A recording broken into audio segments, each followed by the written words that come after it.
very excited for the next talk. We will be having on stage a true pioneer in the global startup ecosystem, a person that, as the co-founder of Slush, he put the Nordic innovation in the world map. As the branding genius behind Angry Birds, he managed to get a mobile game and turn it into a global phenomenon. For our next session, Impossible is Nothing, we will have on stage Peter Vesterbacka, co-founder of Rovio and Slush. Let's welcome him.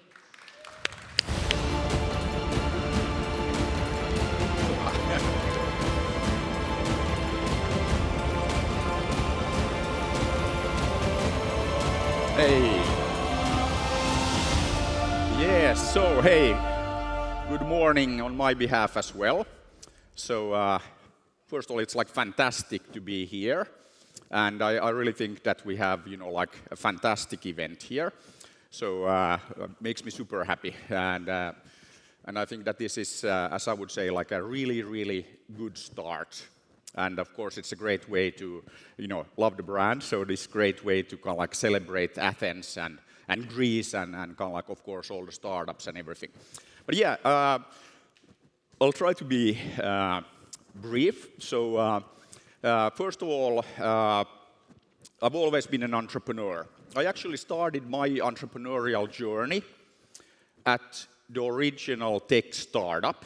So this is the company that Bill and Dave started in their garage in Palo Alto in California in 1939. And I always have to say that I wasn't there. So, 1939, before my time. But I had the good fortune to meet with both Bill and Dave when they were still around. And they were fantastic, fantastic entrepreneurs. Because not only did they start HP, so it was Bill Hewlett and Dave Packard, not only did they start HP in that like famous garage, and I mean, if you ever go to California and Palo Alto, go check it out because it's still there.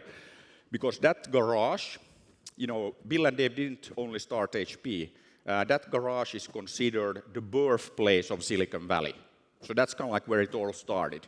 After Bill and Dave, then, like we've seen Intel, Apple, Google, long list of success stories that have come out of Silicon Valley. I mean, nowadays, we can't go a day in our life without using some technology. We all have phones by Apple or Google, so we can't live a day in our life without having to use technology that's originated from one of the garages there in Silicon Valley. And if you look at the Silicon Valley model, I think it's a lot that we can learn from that. So Bill and Dave, where did they meet? They met at Stanford, and then their professor suggested that, hey, why don't you start a company? So then they went to their garage, and okay, HP happened. Many years later, Sergey and Larry, they met at Stanford. Then they went to, okay, not their own garage, they went to Susan Wojcicki's garage in Menlo Park, and Google happened. So the Silicon Valley model is very, very simple. You meet at one of the universities, Stanford, Berkeley, you name it. Then you go to your garage, and magic happens. That's how Silicon Valley works. But actually, that's very much how the world works, because where do you find talent? Where do you find talented young people that will start the next Apple, Google, Intel, you name it? Of course, you find them at universities. So it's very, very kind of like natural. And I think also, if you look at now the event here, I mean, where do you find the future, founders, the rock stars, the people that will change Greece? You find them here, because here is where all the talented young people that want to change the world, this is where you find them, or at the university campuses. So that is actually very much what we see everywhere, and why it's so important to collaborate with universities, because that's where you find the young people. Sometimes you can find like good professors and stuff, but I think that it's all about the young people in the end. Anyway, so then example of this kind of thing. In 2003, when I was working at HP, so I was in Helsinki in Finland, our friends at Nokia came out with the first smartphones. So this was, like very early, kind of like in time of smartphones, many years before iPhone and Android and all of that. And what do we need, or what do we always see first when we have a programmable platform like any kind of computer, like the smartphones? What is the first thing that always happens? Games. Always. No matter what, like even the earliest computers, we always saw games happen first. So in 2003, Nokia had come out with these smartphones, so we decided that we need games. So we organized a competition to make the best possible mobile multiplayer game. Then 3 young students from Aalto University, Niklas, Kim and Jarno, they took part in this competition. Not only did they take part in it, they won it. And after winning the competition, they came to me, because I was the organizer, I was on jury and all of that, and I said that, hey Peter, we're students here at Aalto, we won the competition, what should we do? And I always have the same advice, especially to young people, but to kind of like everybody. You should do what you love to do. So why don't you start a company to make games? Because, I mean, that's what you love to do. So Niklas, Kim and Jarno, these 3 young students from Aalto University in Finland, they started Rovio. And then over the following 6 years, they made 51 games. And then 11th of December 2009, also like a long time ago now, the 52nd game came out, Angry Birds. So you might have heard about that, maybe even played the game, seen the movies, and if you were in Finland, drank the soft drink, stuff like that. It wasn't the first, it wasn't the second, it wasn't the third, it was the 52nd game. And it took 6 years. But yeah, then it became pretty big. Actually, Angry Birds became the fastest growing consumer brand ever. Yeah, thanks. 93% of the Chinese population knows the brand. 91% of everybody in India. 9 out of 10 people on the planet know the brand of Angry Birds. So not too bad for something that started as a student project at Aalto University in Finland.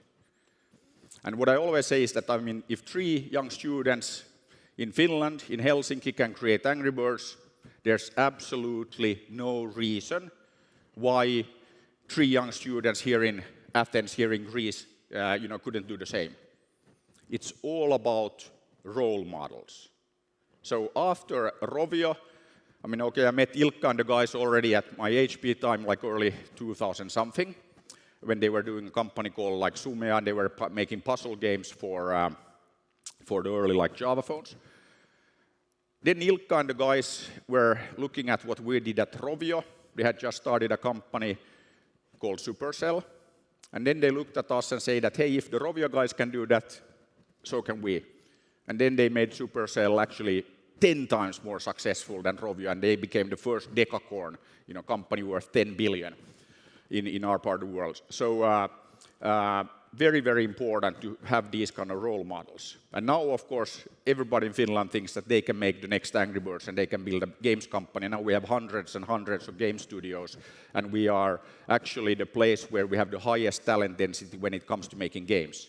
For example, when Netflix got into mobile games, what did they do? They bought Next Games in Helsinki, and then they started doing mobile games. So if you boot up your Netflix on your phone, you'll see the games as well. Then they have a studio in US. They needed a 3rd studio. They already had Helsinki. Where did they set up the 3rd studio? In Helsinki, because they could find the talent like this. So it's all about talent density. Anyway, with Angry Birds, it didn't take off immediately. So first, to get to #1 in Finland, what did we do? We did, word of mouth marketing or all that. So we told friends and family that why don't you download Angry Birds? And they did. And okay, home of Nokia, not too many iPhones, so we got to #1, probably like a few hundred downloads or something like that. Then we became #1 in Sweden, because 2010 Winter Olympics in Vancouver, Anja Persson, famous Swedish skier, she fell, hurt herself, and couldn't take part in the games. And then she was interviewed on Swedish TV, and she said that, it really sucks, that she can't take part in the Olympics. and they just have to hang out here at the hotel. But fortunately, there's Angry Birds. And of course, then all of Sweden downloaded Angry Birds. So #1 in Sweden. Then Apple took note, featured us all over the planet, and we became #1 in more than 50 countries. And we actually stayed there for more than 200 days.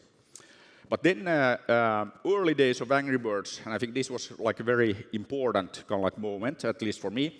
I went back to Silicon Valley. I went to San Francisco. I was at the VentureBeat event, gave a talk. After my talk, one of the guys came up to me and said, "Hey, Peter, like you're from Rovio, right?" And I said, "Yeah."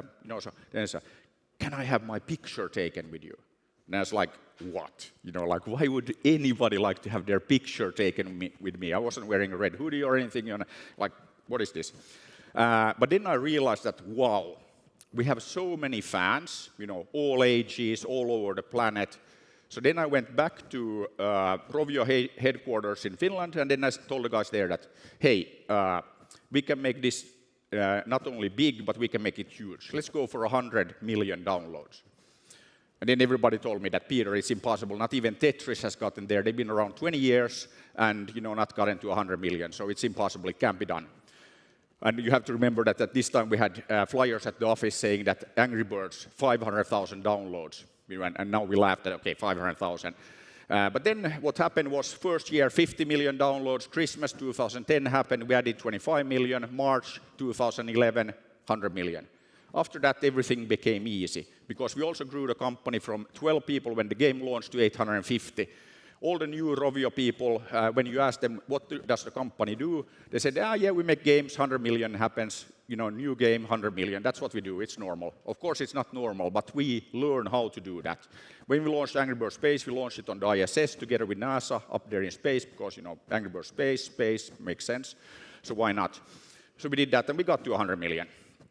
And then when I'm asked that, how did you make Angry Birds this, fastest growing consumer brand ever? How did you make that happen? And then I will say that, yeah, I'm from Finland, so everybody knows Finnish people, best marketeers on the planet. So there's that. But then what you probably didn't know is that everybody in Finland knows how to walk on water. And then isn't that impossible? Actually, it's very, very easy. You come to Finland in the winter, it's frozen. Very easy. And this is very important that there are many things in life. First, you think it's impossible, 100 million, walking on water, you name it. But then you learn how to do it, and it's easy. So that's what happened at Rovio, that we learn how to make great games, and we also learn how to get 100 million downloads. So that's how we made that happen. Then, why am I here? Because I started Slush together with a few friends in 2008. Slush is the biggest and best startup event on the planet. 2007, I gave a talk to 600 students at Aalto University, 600 of our brightest minds. I talked about my entrepreneurial journey, I talked about startups, entrepreneurship, all of that. And then I asked the students, how many of you want to start a company or join a startup once you graduate or even before? Out of 600 students, 3 raised their hand. Pathetic, complete disaster. Everybody wanted to go and work for Nokia, Kone, Wärtsilä, the government, the big guys. If everybody just wants to work for the big guys, and that means that they want to maintain the status quo, get a well-paying job and just maintain, what we have. If you do that, then you end up like Japan, nothing in 20 years. So very, very important for us was to change this mindset. That's why we started Slush in 2008. We didn't start it to make it the biggest and best startup event on the planet that it has become, but we started it because we needed to change the mindset of the young people. Because young people are not supposed to all go and work for the big guys and just maintain what we have. And I think you have some experience of this here in Greece also. Anyway, we started Slush to change the mindset. First Slush, we had 300 people, so smaller than this, but it was fantastic success. And then we grew it to 20,000 people from 160 countries in a few years. And then 5 years after starting Slush, I went back to Aalto, same talk, same question, more than half the hands went up. And now if I go to any university, any high school in Finland, and I ask this question, more than half the hands go up. Because young people want to start a company, they want to become entrepreneurs because they want to change the world. And that's what young people are supposed to be doing. So Slush the biggest and best startup event on the planet. So why is it called Slush? It's called Slush because when you come to Helsinki in November 19th and 20th, for all of you who want to join, it's cold, it's dark, and there is slush on the ground. So it's not the Silicon Valley, it's better. It's much, much better because it's different. Biggest and best startup event on the planet is run and organized by young people. Last year at Slush, we had 1,600 young people from 60 countries. They run, they make Slush happen. Slush, last year we had 4 trillion, 4,000 billion, a lot of money, in venture capital. Biggest gathering of venture capital anywhere on the planet, like any given time. 4 trillion.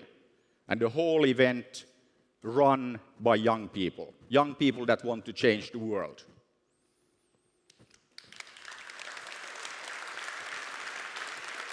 And I'm running out of time, so I just want to say one thing, and this is also very important, and why we are doing this event here.